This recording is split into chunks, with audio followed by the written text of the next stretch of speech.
स्थान पर बैठ जाओ। पानी आए बढ़ावे।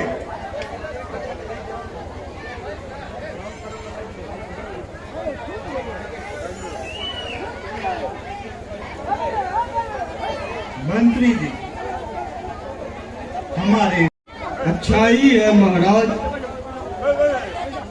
आपकी प्रशासन से चारों तरफ शांति ही शांति है। प्रजा को प्रशासन के कारण दुखी ना होना पड़े, इसकी सूचना हमें बराबर मिलती रहनी चाहिए मंत्री जी, क्योंकि प्रजा ही राज्य सत्ता की नींव होती है।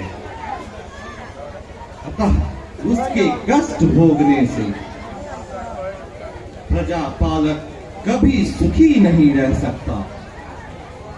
जो आज्ञा महाराज।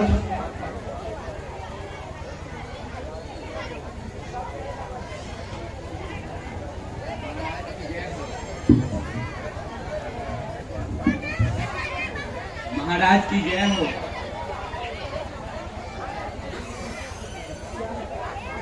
क्या है द्वारपाल? महाराज कविराज पधारना चाहते हैं। ओ कविराज, अच्छा आने दो। जो आज्ञा।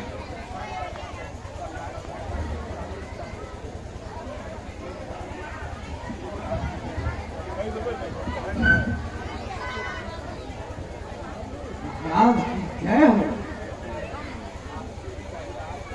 आइए कविराज, फिर कोई वैसी कविता बना के तो नहीं लाए? जी नहीं महाराज, बस एक उपहार भेंट करने आया। वह क्या है? यह अमृत है, इसके खाने से जीवन और जवानी दोनों अमर हो जाए तथा बुढ़ापे की जीर्ण अवस्था नहीं आती।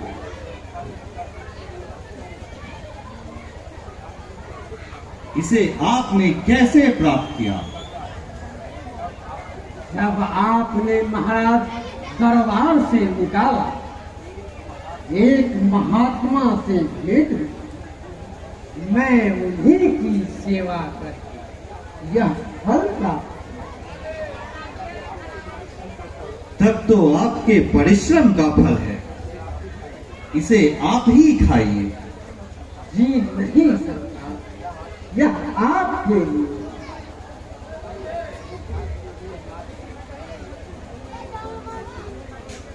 मंत्री जी, आप इस फल के बदले में सहस्त्र स्वर्ण मुद्राएं कविराज को प्रदान करें।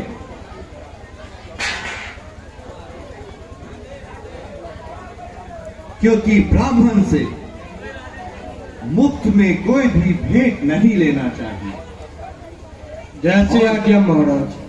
और कविराज जी, जी महाराज। आप अपना उपहार ले कल से पूर्वव्रत दरबार में आ सकते। महाराज की जय हो। महाराज की जय हो। जय हो। महाराज की जय हो।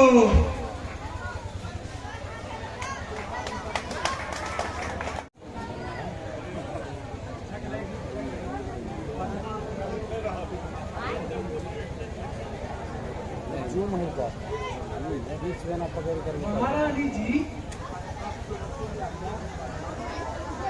क्या है पद्मा?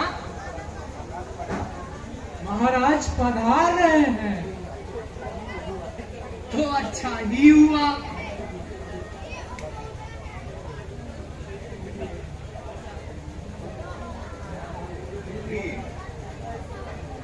आज तुम्हारे लिए एक नया उपहार लेके आया हूं।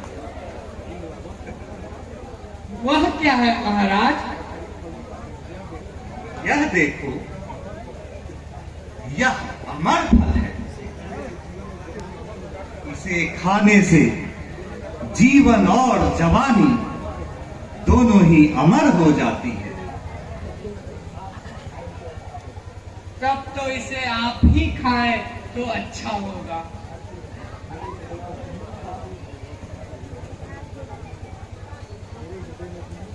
मेरे हृदय में तुम ही हो, इसलिए मैं तुम्हें अमर करना चाहता हूं और तुमसे ही मेरी भी अमरता है। ये लो।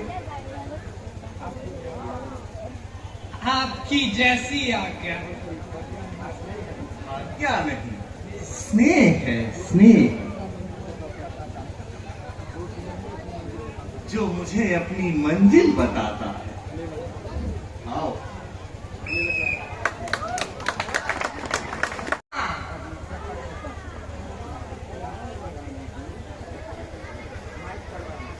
क्या है महारानी जी? अरे इतनी रात बीत चुकी है मगर महाराज का कहीं पता नहीं।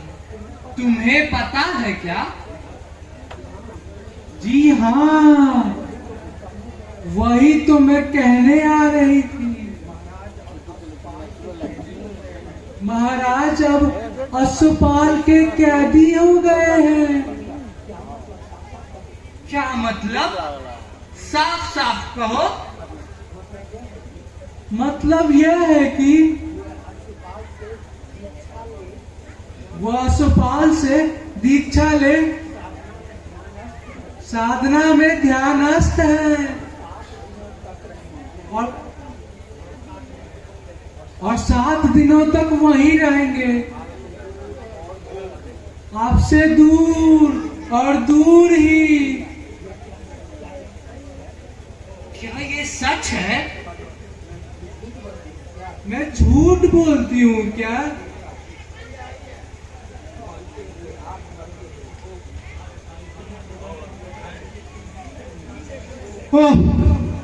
इतने दिनों तक मैं अकेले कैसी रहूंगी? अब जैसे भी रहिए,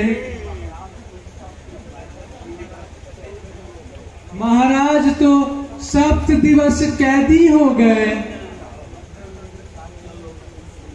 तुम मेरे साथ चलो, मैं उनसे मिलूंगी।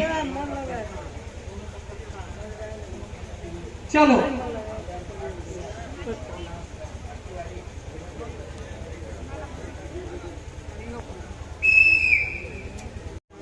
अंदर जाना मना है। क्यों?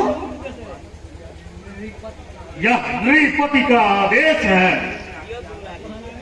क्या मेरे लिए भी? किसी के लिए भी। लेकिन मैं जाऊंगी। और मैं जाने नहीं दूंगा। एक सती स्त्री को अपने पति से मिलने नहीं जाने दोगे? एक बार कौन कहे, 1000 बार भी कहने पर नहीं कहूंगा। नहीं जाने दूंगा, नहीं जाने दूंगा।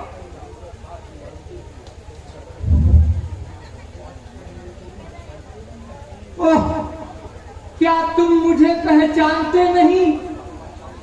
पहचानता खूब हूं, लेकिन नियमों का उल्लंघन कभी नहीं। खोल दो द्वार को और अंदर जाने दो मुझे, अन्यथा। सावधान! लौटो जल्दी, छोड़ो कोशिश।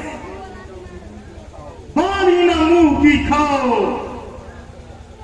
काल खड़ा है, मुझे समझ लो। मुझे नहीं धमकी दिखलाओ। यह तेरी अन्याय है। अन्याय हो या न्याय, मुझे अपने कर्तव्य पालन से तुम विमुख नहीं कर सकती। चलो पद्मा, लौट रही हूं,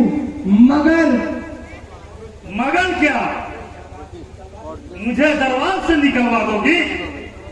यही ना, मैं भी तुम्हारे दरबार का भूखा नहीं हूं।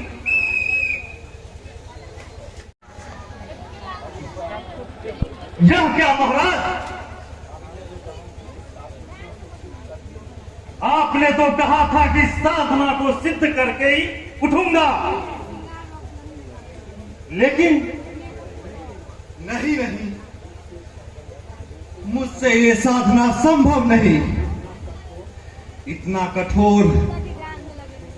कठोर प्रण, मुझे जाने दीजिए अश्वपाल जी,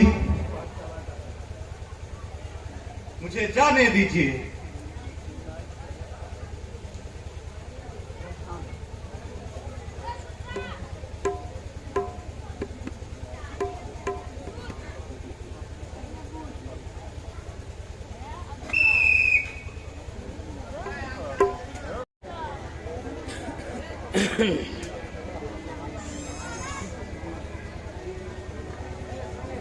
महाराज, आजकल आप बराबर अश्वपाल के निकट ही समय बिताते हैं। आखिर क्या बात है? उससे कुछ सीखने समझने ही जाता हूं। क्या आपसे भी बढ़कर वो ज्ञानवान है? अवश्य, उसके समान दुनिया में कोई भी पुरुष मेरी आंखों में नहीं आता। वह महाज्ञानी और गुणों का भंडार है, जिसको सुनने से दिमाग में प्रकाश उत्पन्न होता है। अधिक कहने की क्या जरूरत, बस इतना ही समझ कि उसमें कुछ भी कमी नहीं है और वह इस संसार में देव तुल्य है। अश्वपाल ऐसा है? यह मैं सपनों में भी नहीं सोच सकती थी। जब स्वयं महाराज उसका गुणगान करते हैं तो निश्चय ही उसमें महानता होगी। मैं उससे मिलने की कोशिश जरूर करूंगी। रानी, क्या सोचने लगी? कुछ नहीं महाराज। फिर भी कुछ? अश्वपाल वास्तव में क्या है? वह भी एक आदमी ही है, लेकिन उसमें महानतम गुणों का भंडार है। अच्छा प्रिय, अब मैं चलता हूं, क्योंकि दरबार का समय हो गया है। तुम भी चलोगी क्या? नहीं नहीं, आज मैं नहीं जा सकूंगी। अच्छा, तो मैं चलता हूं।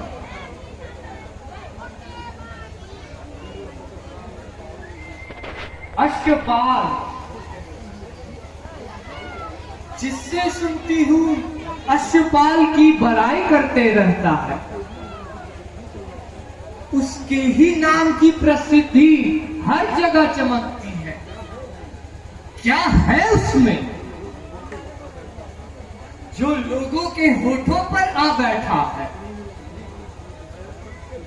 सुनी हूं स्त्री की छाया तक से दूर रहता है, लेकिन मैं उससे अवश्य मिलूं।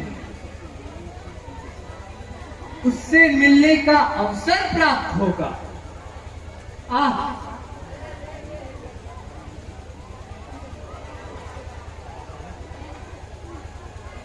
महारानी जी, आप कुछ चिंतित नजर आ रही है। क्या बात है? हाँ पद्मा, अश्वपाल बहुत विख्यात होते जा रहा है, तो उसी के विषय में सोच रही हूं। हाँ महारानी, वास्तव में वो बहुत बड़ा आदमी है। मैं जहां बाहर काम से जाती हूँ, वहां वहां उसकी चर्चाएं खूब होती है। बस बस, अब बंद करो उसकी कहानी। निश्चय ही वो बहुत बड़ा आदमी है। तब तो मेरा मन उससे मिलने को बेचैन हो रहा है और मैं उससे मिलना चाहती हूँ। इसमें तुम्हारा क्या विचार है पद्मा? मेरा क्या? मैं तो आपकी सेविका हूँ और मेरी सहमति सदैव आपकी ही है।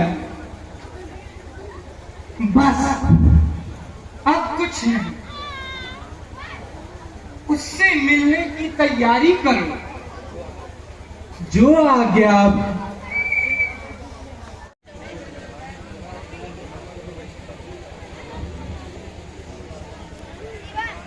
महारानी, तुम यहाँ क्यों आई हो? हाँ, मैं हूँ और तुमसे मिलने आई हूँ। मुझसे? क्यों कर आई मिलने मुझसे? क्या कोई दरबार है? भूल गई क्या नियम हमारी? मेरा यहाँ अधिकार है। याद सभी है नियम तुम्हारी, जो तेरा अधिकार है, मगर हृदय अब माने नहीं। मुझको तुझसे प्यार है। तुमको मुझसे प्यार है? हाँ, लेकिन यह कैसे संभव है? तुम मैं नहीं समझी। तुम महारानी हो और मैं प्रेम पवित्र होता, यह किसी विभेद को नहीं मानता। परंतु क्या? मुझे विश्वास कैसे हो? मैं प्रत्यक्ष हूँ। लेकिन तुम्हारी प्रत्यक्षता से कुछ नहीं हो सकता, क्योंकि प्रेमी भी प्रेमिका का परीक्षा लेना चाहता है। तो आजमा लो। वास्तव में दिल का द्वार तुम्हारे लिए खुला है कि नहीं? खूब सोच समझ कर वचन दो। खूब सोच समझकर वचन देती। पुनः समझ लो। समझ चुकी। अच्छा, तो वह अमर फल मुझे दे दो, जो राजा ने तुम्हें दिया है। ओह, यह तुमने क्या मांग लिया? मैं अपने चाहना के अनुसार ही मांगा है। अब तुम जानो। प्यार दिखाने आई मुझसे, पन्ना मांग स्वीकार है।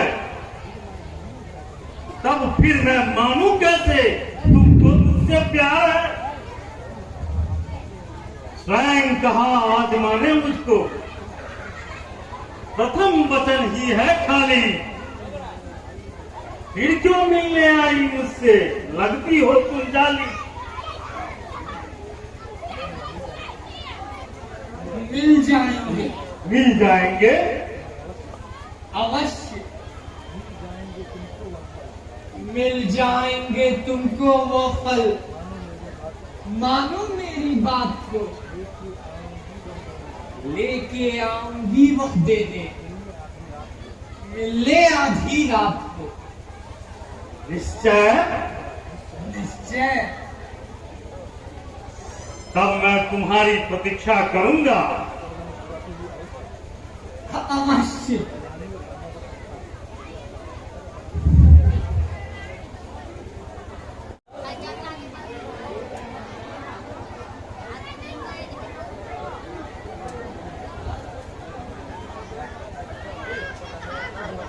ओह, तुम आ गई। रानी वचन देकर मुकरना नहीं जानती। हाँ हाँ, वह तो मैं भी जानता हूँ। तुम वादे के पक्के हो। वास्तव में तुम्हारा प्यार सत्य है। अच्छा, लाओ वह अमर फल मुझे दे दो। मेरी कामना को पूरी करो। लो, तुम अपने जीवन और जवानी को अमर कर लो। तुम्हें मुझ पर विश्वास नहीं होता था। मेरा प्यार हृदय का वास्तविक उद्गार है। लेकिन अब मैं समझ गया कि तुम क्या हो। अब मैं तुम्हें जो देता हूँ सो लेती जाओ।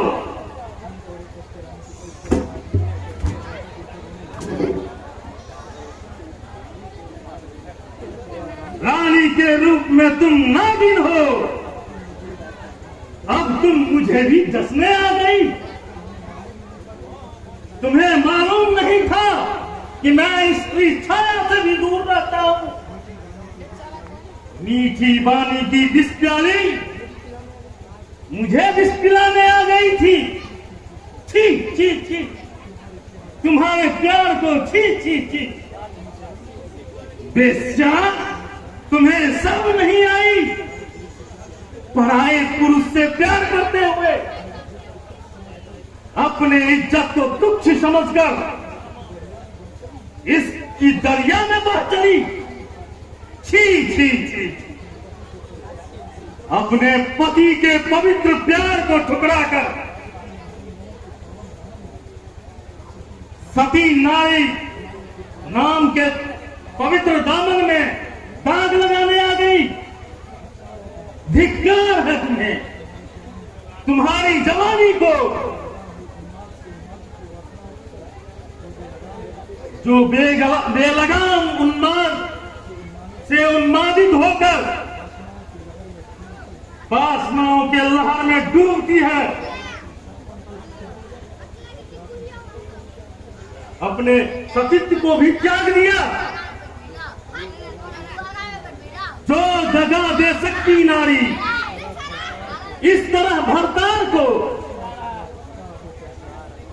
विश्वास भला उसका हो कैसे निभा सकेगी यार को। अभी तुरंत मेरे हाथों से निकल जाओ। मैं तुम जैसे नागिन नारी का मुंह नहीं देखना चाहता। तुम जितनी सुंदर दिखाई देती हो उतनी ही तुम काली जहरीली नागिन हो।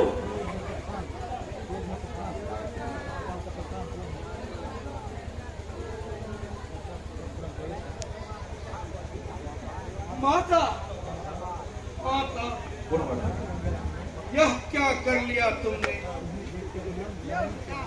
मैं देखकर मन जानी से गल रहा है। इच्छा होती है अपने तुम्हारे सीने में कटार ठोक दूं। यह भैया जानेंगे तो उनके दिल पे क्या गुजरेगी। उन्होंने तुम्हें कितना प्यार दिया, लेकिन तुम बेवफा निकल गई। ठीक ठीक, इस सर्वनाक दृश्य देखने से पहले मेरी आंखें अंधी क्यों ना हो गई? ओह, मैं भैया से क्या कहूंगा?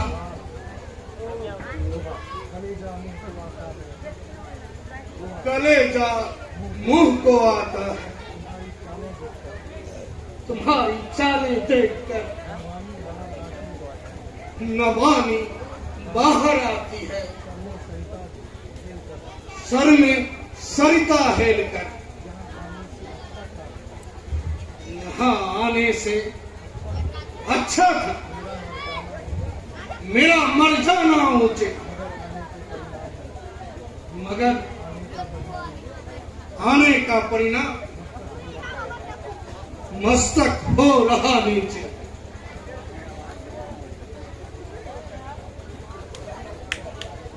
मेरे प्यारे देवर, मैं अपराधी हूँ, पापी हूँ। तुम ही मुझे दंड दे दो, मगर भैया से ना कहना।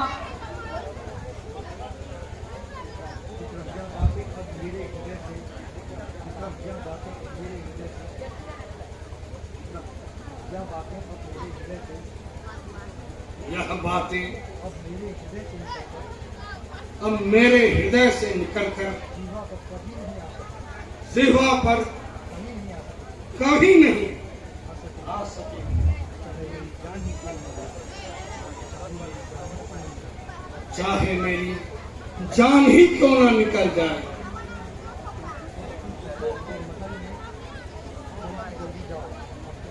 अब तुम उठो और महल में जल्दी जाओ। कहीं तुम्हारे भैया मिल गए तो? भैया अभी नहीं आ सकेंगे क्योंकि वो नगर से बाहर गए हुए हैं।